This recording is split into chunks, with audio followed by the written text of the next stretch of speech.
AD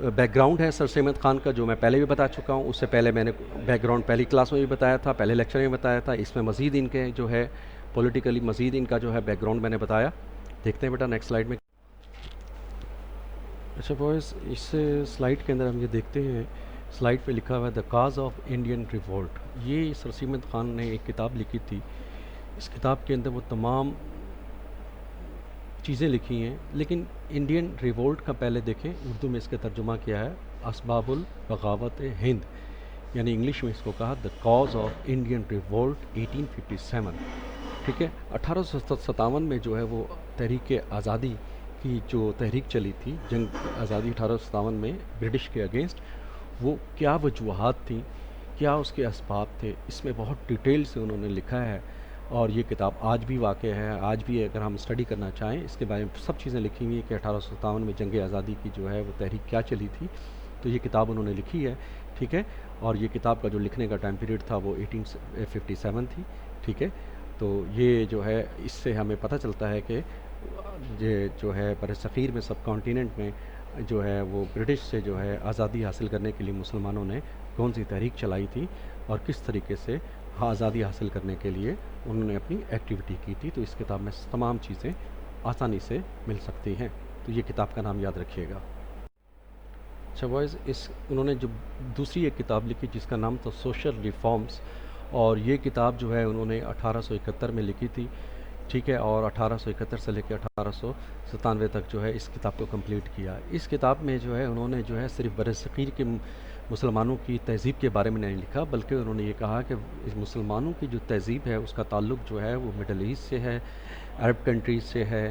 ٹھیک ہے، پھر ایشیا میں آتا ہے، اور جہاں جہاں اسلام جو ہے 3 بر اعظم میں جو ہے اسلام شروع میں جہاں پھیلا تھا اور کس کس طریقے سے اسلام پھیلا تھا، تو وہاں سے لے کر آج تک جو ہے مسلمانوں کی تہذیب کیا تھی سب کانٹیننٹ میں جب انہوں نے یہ کتاب لکھی. اور پھر آخر میں جو ہے انہوں نے سب کانٹیننٹ کے یعنی بر صغیر کے بارے میں جو ہے مسلمانوں کی جو ہے تہذیب اور ان کے جو ہے کلچر، ان کی جو ہے مذہب کے بارے میں لکھا. اور ظاہر ہے اسلام ایک بہت جو ہے منفرد مذہب ہے، جو اسلام کی تہذیب جو ہے مسلمانوں کے اندر اسلام سے یہ آتی ہے. اور پھر اس کتاب کے لکھنے سے اسلام کا بھی بول بالا بہت ہوا اور مسلمانوں کا بول بالا بھی اس دور میں بہت ہوا، اور مسلمانوں نے ایک نئی پہچان حاصل کی اس کتاب کے لکھنے کے بعد. اچھا بوائز، اس کے بعد سر سید خان نے جو ہے ایک سائنٹیفک سوسائٹی جو ہے اسٹیبلش کی غازی پور میں جو ہے 1864 کے اندر. اس سائنٹیفک سوسائٹی کے اندر جو ہے وہ سب کانٹیننٹ کے جو ہے تمام اسکالرس، پولیٹیشینس، سائنٹسٹ سب کو یہاں پر انہوں نے یکجا کیا. اور اس سوسائٹی کا مین مقصد کیا تھا؟ 2 مقصد تھا. ایک تو پرشین لینگویج کو جو ہے تمام انگلش جو ہے بکس کو اور ان کی تہذیب کو، کلچرز کو پرشین لینگویج میں ٹرانسفر کرنا، اور تمام اردو اور ہندی لینگویج کی جتنی بکس ہیں اور ان کا کلچر ہے اور ان کے ریلیجنس اور ان کے کسٹمس ہیں ان سب کو ٹرانسفر کرنا انگلش لینگویج میں، تاکہ برٹش کو اس چیز کا آئیڈیا ہو سکے کہ مسلمان اور ہندوستان کے اندر جو اسلامک تہذیب ہے اور جو ہندوستان میں جو لوگ رہتے ہیں ان کا تہذیب و تمدن کیا ہے اور ان کی سوچ کیا ہے، ان کی فکر کیا ہے، ان کی جو ہے اصل میں دوبارہ ان کا وہ وقار حاصل کرنا تھا جو ہے انڈیا کے سب کانٹیننٹ کے مسلمانوں کو اور لوگوں کو دلوانا تھا. تو اس لیے انہوں نے یہ سائنٹیفک جو ہے ریسرچ سینٹر قائم کیا، ایک سائنٹیفک جو ہے یہ سوسائٹی قائم کی، جس میں ان کا مقصد یہ تھا کہ دوبارہ ہندوستان کے لوگوں کو اپنا دوبارہ وقار وہ حاصل کر سکے برٹش کے سامنے.